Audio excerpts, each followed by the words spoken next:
It really puts him in a vulnerable position. Oh, absolutely. And you can only imagine how that must felt for someone like Matthew, who already had these underlying anger issues. And then to be in this position where he's financially reliant on his mother, a woman he already resents, it's a recipe for disaster. You're right about that. And remember the family dynamic we talked about earlier? This kind of mirrors the way the older children perceive Paul being controlled by Margaret. Oh, wow. Yeah, it's like a repeating pattern within the family. Exactly. So you have this financial dependence, the resentment, and then this sense of history repeating itself. And all of this is simmering beneath the surface, leading up to that fateful dinner on April 4th, 2002. Right. That dinner becomes a crucial point in this story. So after a day of, socializing and business meetings, Margaret and Paul, they head over to Matthew and Marita's townhouse. It's supposed to be a birthday celebration. Yeah. Just a normal family get-together. Right, a seemingly ordinary evening. But as we know, this dinner is anything but ordinary. Because it's the last time anyone sees Margaret and Paul alive. Chilling, isn't it? Absolutely. So over the next few days, the family starts to realize something is terribly wrong. Emma, Margaret's daughter, she starts noticing her mom's been unusually quiet. Phone calls going unanswered, appointments missed. And when Emma finally goes to Margaret and Paul's house, she finds nothing disturbed.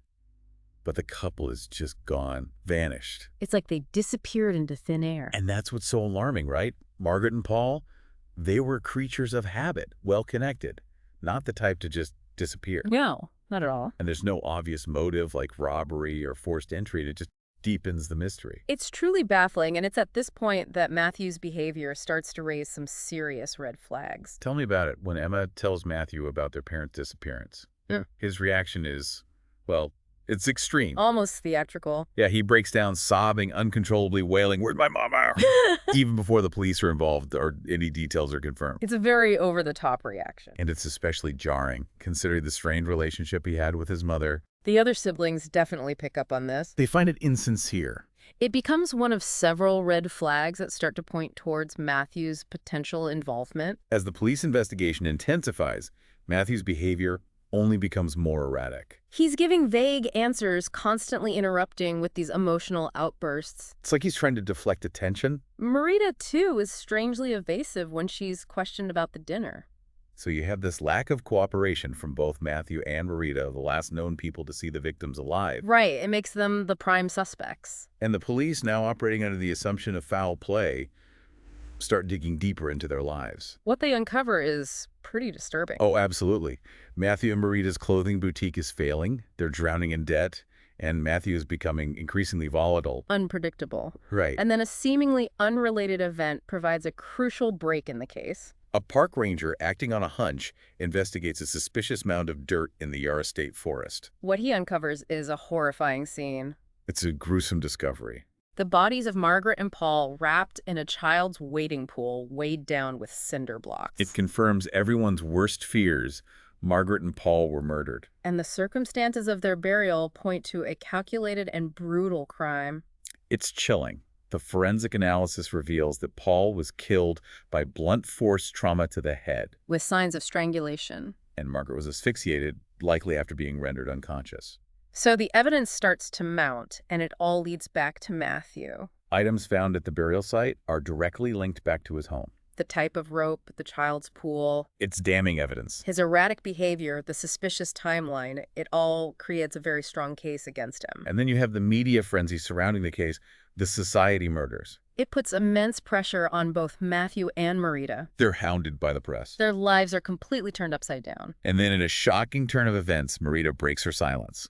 She confesses, revealing the horrifying truth. She tells the police that Matthew killed his parents after that dinner. In cold blood. It's a bombshell, a complete shock to the investigation and the public. She describes how Matthew brutally attacked his parents, hid their bodies for a day, and then drove them to the forest to bury them. With Marita's testimony and the mounting evidence, Matthew is arrested. And at the police station, he confesses, providing a detailed account of the murders. And finally, revealing his motive. What strikes me about his confession is not just the level of detail, but the chilling lack of remorse. He blames his mother for controlling his life, for the family's dysfunction, for his own unhappiness. It's a twisted justification for a truly horrific act. He even accuses Paul of past sexual abuse. Although this claim remains unverified, Right. but it's hard to fathom the level of resentment and rage that would drive someone to commit such a horrific act against their own family.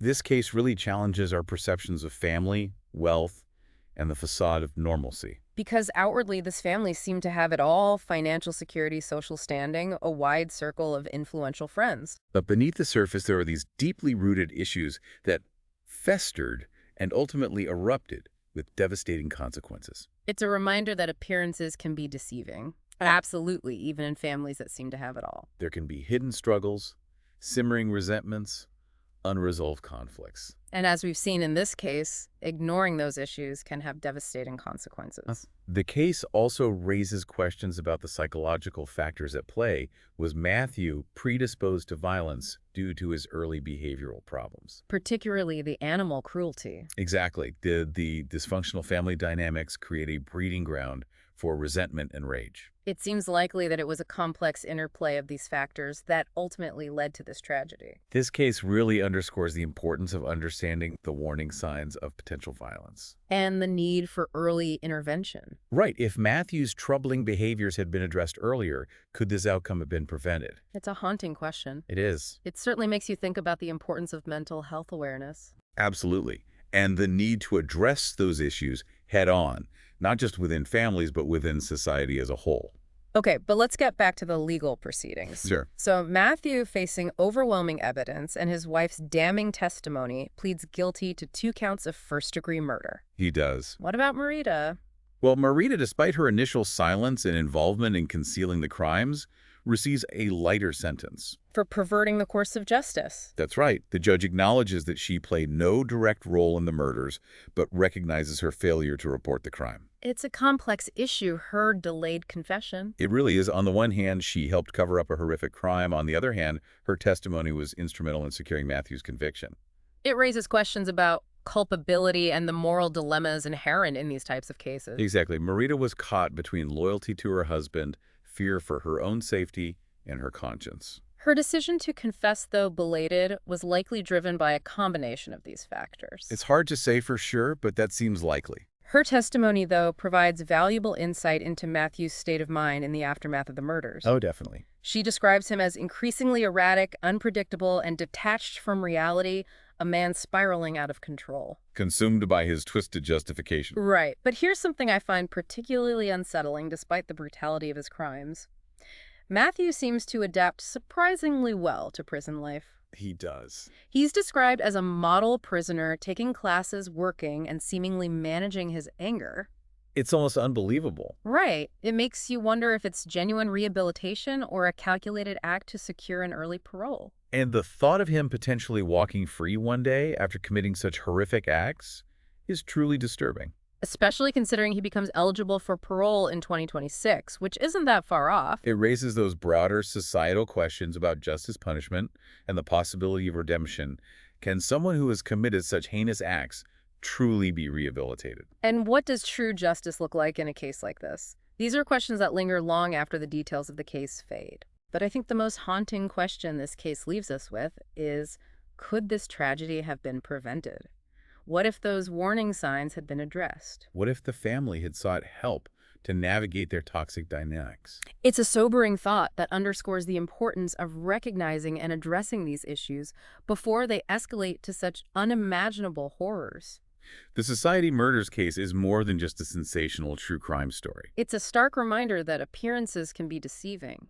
Even within families that project an image of success and happiness, there can be deeply rooted issues that, if left unchecked, can lead to devastating consequences. It's a case that compels us to look beyond the surface, to be aware of the subtle signs of trouble. And to prioritize open communication and healthy relationships, because sometimes the most important conversations are the ones that are the most difficult to have. This deep dive has been a journey into the darkest corners of human behavior, but it also offers valuable lessons about the complexities of family dynamics, the importance of mental health awareness, and the need for early intervention.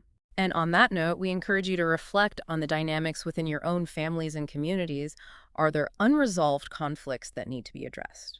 Are we, as a society, doing enough to support mental health and prevent violence? These are challenging questions, but they're essential to consider if we want to prevent similar tragedies from happening in the future. I agree. Thank you for joining us on this deep dive into the society murders. Until next time, stay curious, stay informed, and most importantly, take care of yourselves and each other.